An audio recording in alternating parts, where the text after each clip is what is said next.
Hello students, আজকের এই ভিডিওটিতে আমি তোমাদের সাথে কিছু গুরুত্বপূর্ণ এমসিকিউ আলোচনা করছি, যেগুলো আপকামিং যে কোনো কম্পিটিটিভ এক্সামসের জন্য খুবই গুরুত্বপূর্ণ। তাই ভিডিওটি শেষ পর্যন্ত দেখো, আশা করছি কমন পাবে। কোশ্চেন নাম্বার 1, চিপকো আন্দোলনের নেতা কে ছিলেন? চিপকো আন্দোলনের নেতা, অপশান কী কী দেওয়া রয়েছে দেখতে পাচ্ছ। সঠিক উত্তর কী হবে?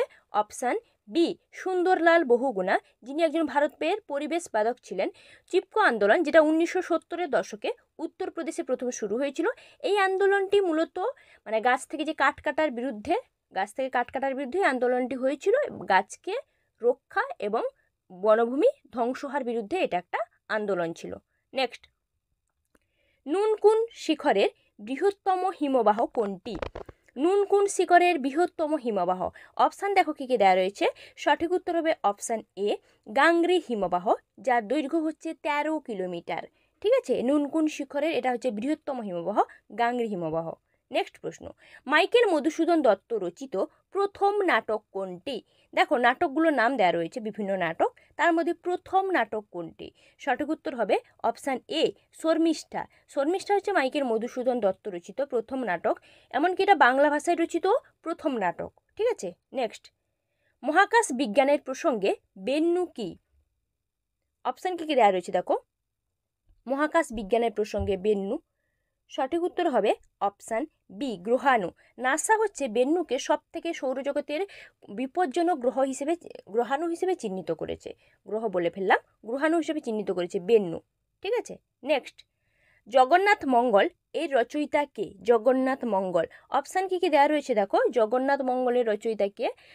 সঠিক উত্তর কী হবে দেখে নেব। সঠিক উত্তর হবে অপশান ডি, বিশ্বম্ভর দাস। অনেকে জগন্নাথ দাস করবে, যেহেতু জগন্নাথ মঙ্গল রয়েছে, কিন্তু এটা বিশ্বম্ভর দাস হবে। সঠিক উত্তর হবে বিশ্বম্ভর দাস। ঠিক আছে, নেক্সট প্রশ্ন চলে যাচ্ছি। পিঙ্ক কালার ওয়ার্কার কোন সেক্টরের সঙ্গে যুক্ত? পিঙ্ক কালার ওয়ার্কার, দেখো সেক্টরগুলোর নাম দেওয়া রয়েছে বিভিন্ন। সঠিক উত্তর হবে অপশান এ, টারসিয়ারি সেক্টর। টারসিয়ারি সেক্টর বলতে পরিষেবা খাতকে বোঝায়। ঠিক আছে, টারসিয়ারি সেক্টর মানে পরিষেবা খাত, সেই পরিষেবা খাতের সঙ্গে যুক্ত pink colour worker.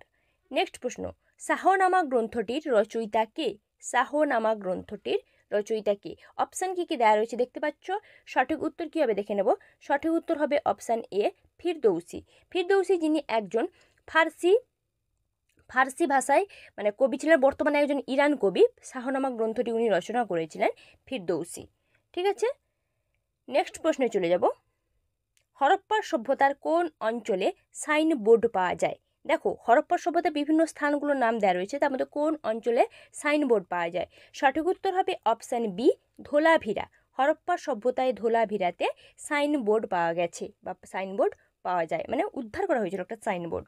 Next, Konkani ভাষাটি কততম সংবিধান সংশোধনী মাধ্যমে ভারতীয় সংবিধানে যুক্ত করা হয়েছে? ভারতীয় সংবিধানে কোঙ্কণী ভাষাকে যুক্ত করা হয়েছে কততম সংবিধান সংশোধনীর মাধ্যমে? সঠিক উত্তর হবে অপশান সি, 71তম সংবিধান সংশোধনীর মাধ্যমে কোঙ্কণী ভাষাকে সংবিধানে যুক্ত করা হয়েছে। নেক্সট প্রশ্ন, কোন রাজ্যে অভ্রের উৎপাদন সর্বাধিক, বা কোন রাজ্যটি অভ্র উৎপাদনের জন্য বিখ্যাত? দেখো, রাজ্যগুলোর নাম দেওয়া রয়েছে। সঠিক উত্তর হবে অপশান এ, অন্ধ্রপ্রদেশ। ঠিক আছে, অন্ধ্রপ্রদেশ রাজ্য অভ্র উৎপাদনের জন্য বিখ্যাত। ঠিক আছে, নেক্সট প্রশ্ন, পৃথিবীর বৃহত্তম বাস্তুতন্ত্র হলো? অপশান কী কী দেওয়া রয়েছে দেখো। বৃহত্তম বাস্তুতন্ত্র কোনটা? সব থেকে বৃহত্তম, সঠিক উত্তর হবে অপশান বি, সমুদ্র। সমুদ্র হচ্ছে পৃথিবীর বৃহত্তম বাস্তুতন্ত্র। ঠিক আছে, আচ্ছা, আমি নেক্সট প্রশ্নে চলে যাব, কি রয়েছে দেখে নিই। নেক্সট প্রশ্ন, ভারতের কুষ্ঠ বিরোধী দিবস কত তারিখে পালিত হয়? কুষ্ঠ বিরোধী দিবস, দেখো অপশানগুলো তারিখ দেওয়া রয়েছে অপশানে। সঠিক উত্তর কী হবে? সঠিক উত্তর হবে অপশান সি, 30 জানুয়ারি, জানুয়ারি মাসের শেষে 30 তারিখে কুষ্ঠ বিরোধী দিবস পালিত হয়। ঠিক আছে, নেক্সট প্রশ্ন, 14তম প্রবাসী ভারতীয় দিবস কোন রাজ্যে পালিত হয়েছে? 14তম প্রবাসী ভারতীয় দিবস সম্প্রতি পালন করা হয়েছে কোন রাজ্যে? সঠিক উত্তর হবে অপশান এ, মধ্যপ্রদেশ। মধ্যপ্রদেশে 14তম প্রবাসী ভারতীয় দিবস পালন করা হয়েছে। ঠিক আছে, নেক্সট প্রশ্ন, পরিবেশে কোন গ্যাসের বৃদ্ধির কারণে গ্রিন হাউস প্রভাব ঘটে? গ্রিন হাউস প্রভাবটা যে ঘটে পরিবেশে, কোন গ্যাসের বৃদ্ধির কারণে? মানে স্বাভাবিকের থেকে বেশি পরিমাণ হলে। সঠিক উত্তর হবে option A, carbon dioxide, যার সংকেত হচ্ছে CO2। ওটা যদি স্বাভাবিকের থেকে বেশি পরিমাণ হয় তখনই গ্রিনহাউস প্রভাব পরিবেশে ঘটতে পারে। ক্রোমোজোমের সংখ্যার অর্ধেকে পরিণত হওয়াকে কি বলা হয়? ক্রোমোজোমের সংখ্যা যখন অর্ধেক হয়ে যায় তখন কি বলা হয়? সঠিক উত্তর হবে অপশান ডি, মিওসিস। মিওসিস কোষ বিভাজনের ক্ষেত্রে ক্রোমোজোমের সংখ্যা অর্ধেক হয়, তাই জন্য ক্রোমোজোমের সংখ্যার অর্ধেক পরিণত হওয়াকে আমরা মিওসিস বিভাজন বলবো।